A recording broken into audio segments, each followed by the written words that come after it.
Welcome to another episode of Breaking Bank. This is your host, Jack McCagg. Check us out, please, on libertyaid.org. And you can write your questions to contact@libertyaid.org, and we'll answer them within 24 hours, unless I'm making a video, in which case it probably takes a while. And that brings us to today's Q&A. And this is a good little list from Casey Underwood.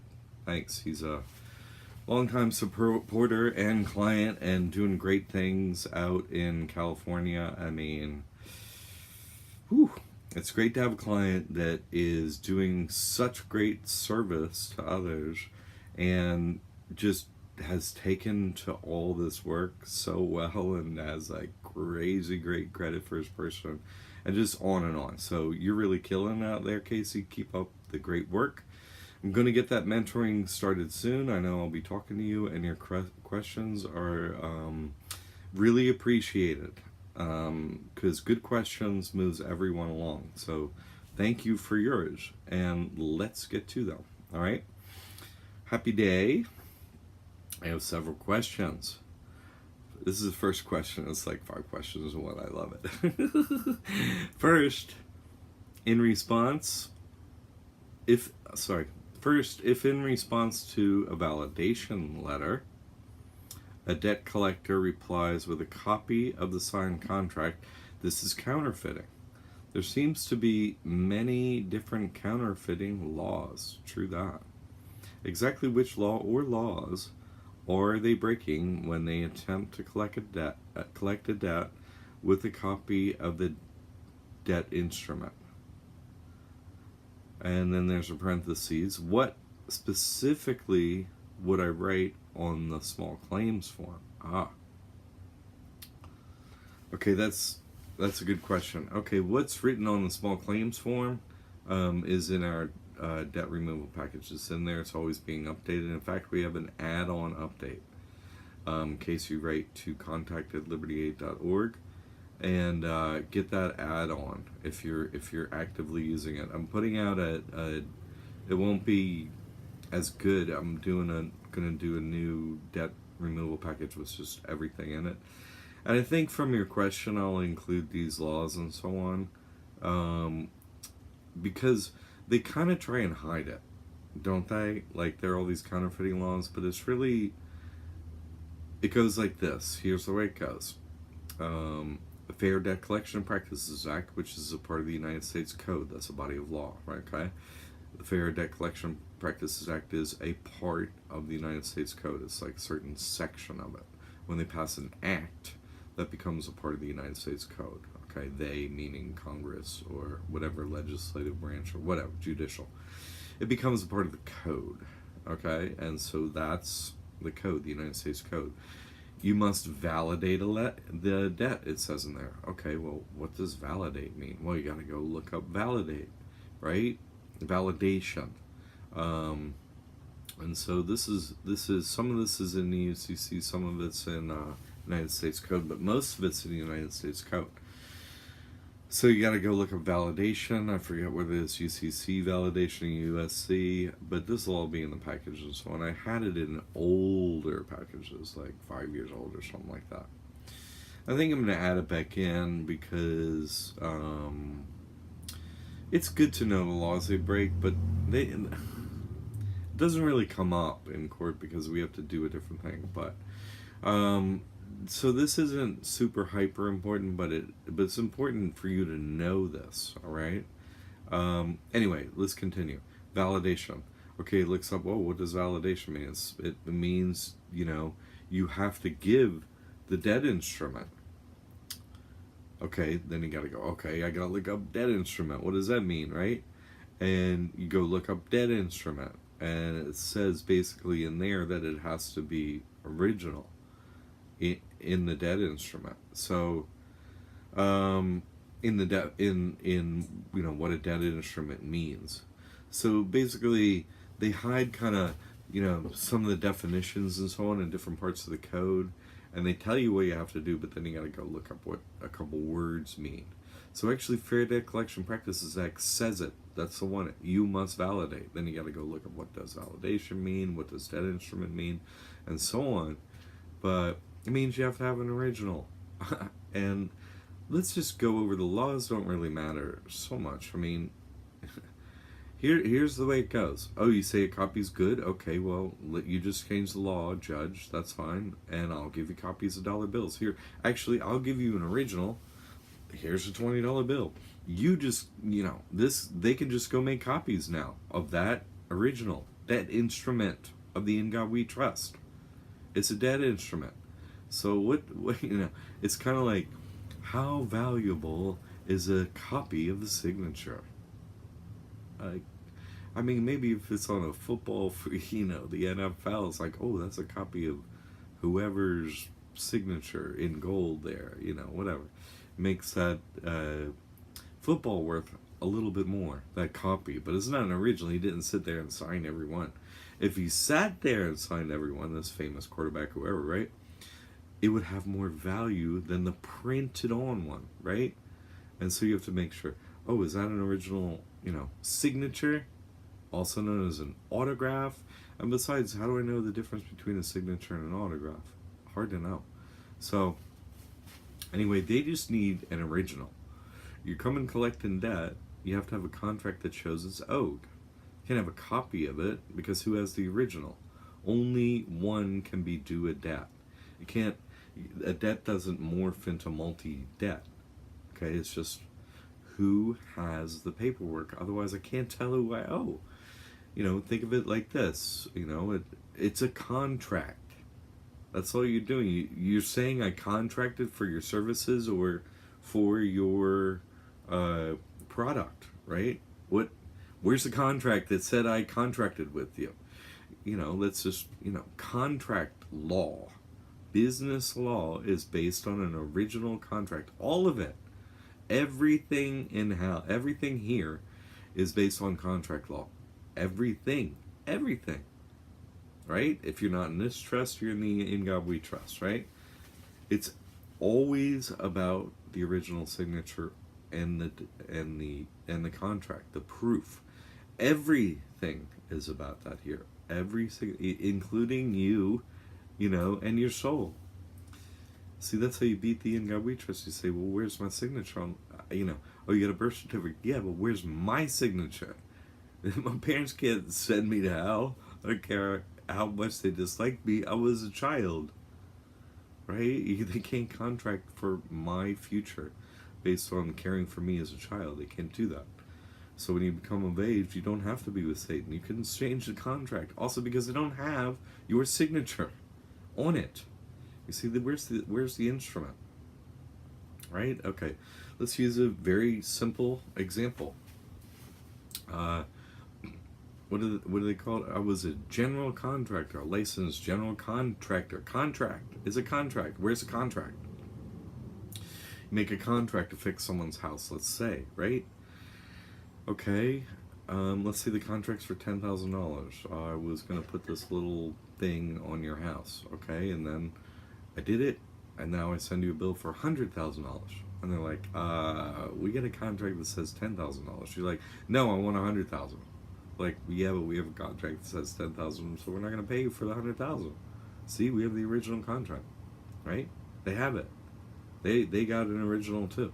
A guy can't show up with like, oh, I have a copy and added a 0. That's no. Okay, but in any case, you can't just have a copy of it. You see what I'm saying? It doesn't prove anything. It doesn't. It's like having a copy of an autograph. It doesn't help anything. It doesn't do anything. It doesn't. There's nothing that it pertains to, because only one can have an original. It's like an original dollar bill. A dollar bill is a debt instrument of the In God We Trust. You're not allowed to have a copy. There are no copies allowed. None. No copies of dollar bill. That's counterfeiting. It's a debt instrument. All the rules that are in place for the In God We Trust notes also are in place for every other type of debt instrument and every other contract. These are financial instruments, and they all have the same rules. Okay, you can't have a copy. or else it just has it may point you to some information to go where find an original, but you can't hold anyone accountable on a copy. You can't do it. It's against every law of God and man. You can't go collect on somebody to say, oh, well, hey, I wrote a contract at my house and I ran it through a copier. Now you owe me some money. No, it doesn't work like that. Where's the signature that I agreed to this? If you don't have agreement, there's no contract. There's no quid pro quo. I didn't get anything from you. I didn't give anything to you. We don't have an agreement. Certain agreements, right, have to be in writing. To collect a debt, those have to be written. That's why the UCC gets involved in it, Uniform Commercial Code. Because they say in there, over a certain time period or money amount, I forget the details, but pretty much everything has to be in writing to be enforceable. You can have it, it's just not enforceable. They can't come collect that on a copy. Has to be an original, according to the United States Code and Uniform Commercial Code. Both. They agree. I mean, how could commerce happen ever? I would be just at my house printing up contracts. Everybody owes me money. Hey, you owe me money, you owe me money, you owe me money. I got copies. No. No. It's like a ship pulls into port. You got the documents. Let's see the original. Whose container is that? Oh, I got the original right here. It's this, and they're signed. Okay, that's who gets the container. Nobody got a copy over here. They're like, I don't care. I have original documents here. They get in the shipping container. And, I got a copy. Well, okay, sorry. You don't get the shipping container. I need original documents. I can't just give away product because you got, a receipt you brought from your house that looks kind of like what we give out, but it's a copy. Where's the signature of the agreement? Where are we together on this? A meeting of the minds, a contract. Where is it? It's the basis of every commercial transaction in all business. There must be a written contract. Or if it's verbal, okay, once in a while, that's okay for certain minor things. But you can't enforce a verbal contract. It needs to be in writing, and it needs to be an original. Always, for everything. Okay, that's question number one. I went on about that, but it's just, people ask this over and over and over again. Like, it's just a logical part of the fabric of human life. In fact, it is the warp and weave of our fabric, is the original signed contract. That's all that matters down here. Who you contracted with. Well, you're with Satan or you're with God. If you're with one or the other, you got rules and you got to follow them. So where's the contract? Okay, that's it. Okay, on to another question. Good question. Secondly, are there any restrictions besides the dollar amount on what you can sue for in small claims court?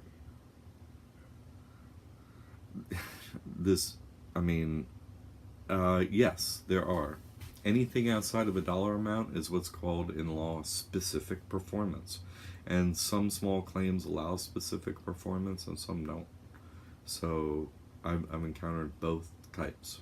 So all small claims allows you to sue for money, but they don't all allow you to sue for anything outside of money.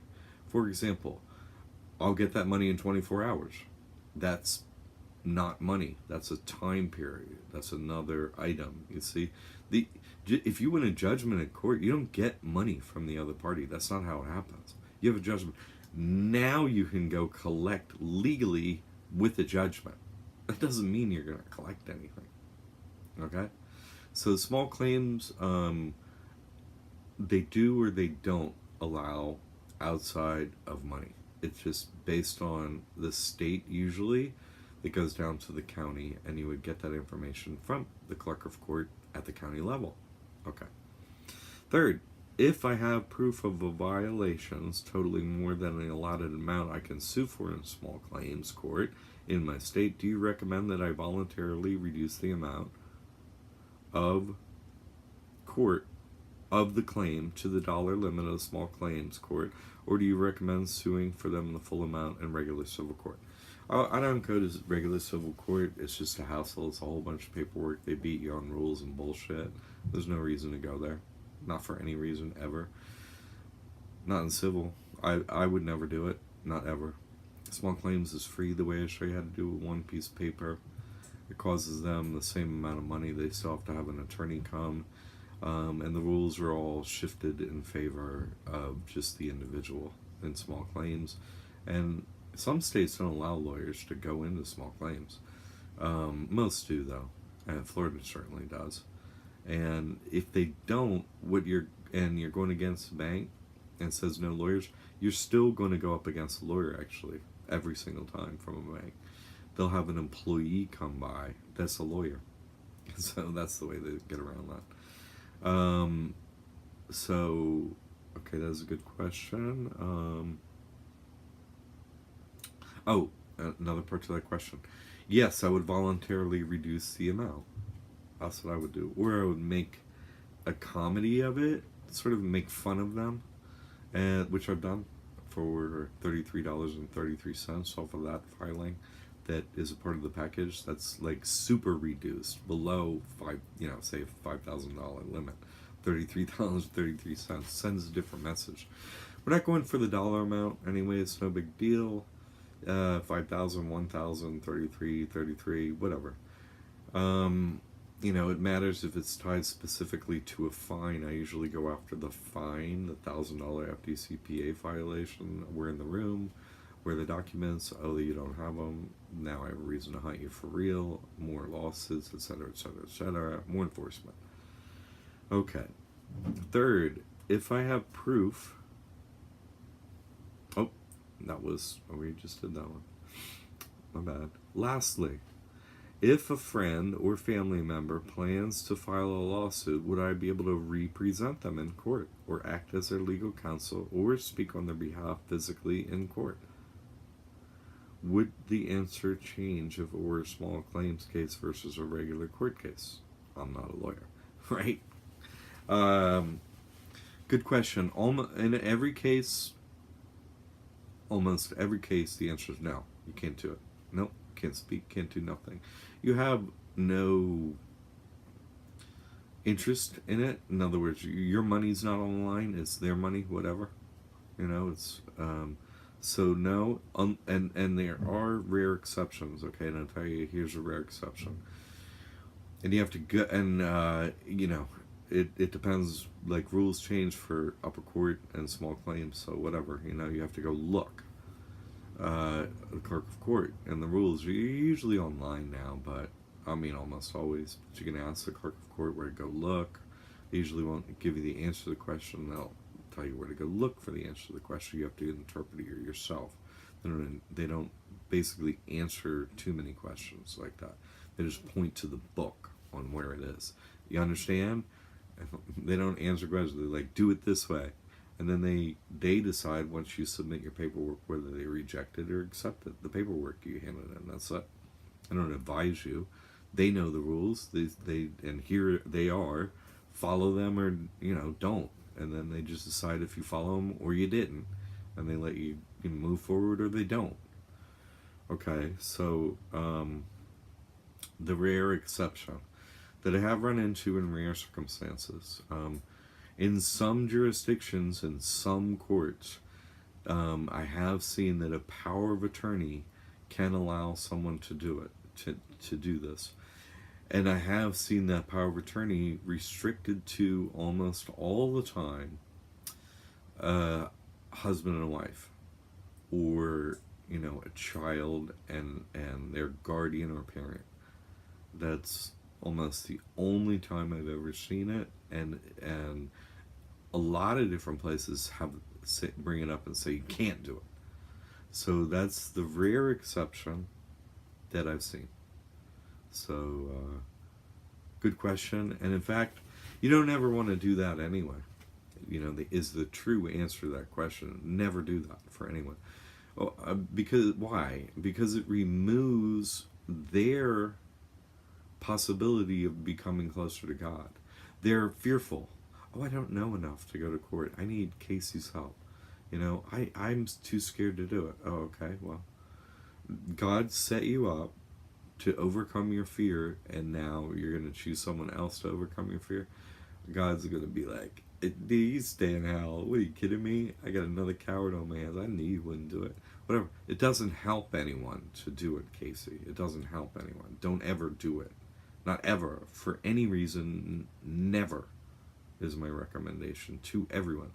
Don't help people with this work. Give them the information, right? Here's how it's done. People think, they can do this work that I'm doing. I mean, first of all, God answers every question I have. He stands next to me. I have an MBA, a master's in accounting too, 30 years in business, and then a decade doing this. So, you know, I'd say I'm the one to help people doing doing this. It's hard to there are so many little detailed questions that come up, and so many things you don't ever want to step in the position of helping someone too much and really let you know the work. Send them to me. I'm an expert. I take the blowback. God protects me. There's no fear here, none. But they will come after you to see your fear, their fear, and you get tangled up in this web where the person, every time I've seen someone try and help someone like you're describing, the other individual has always backed out at some point when they're fearful.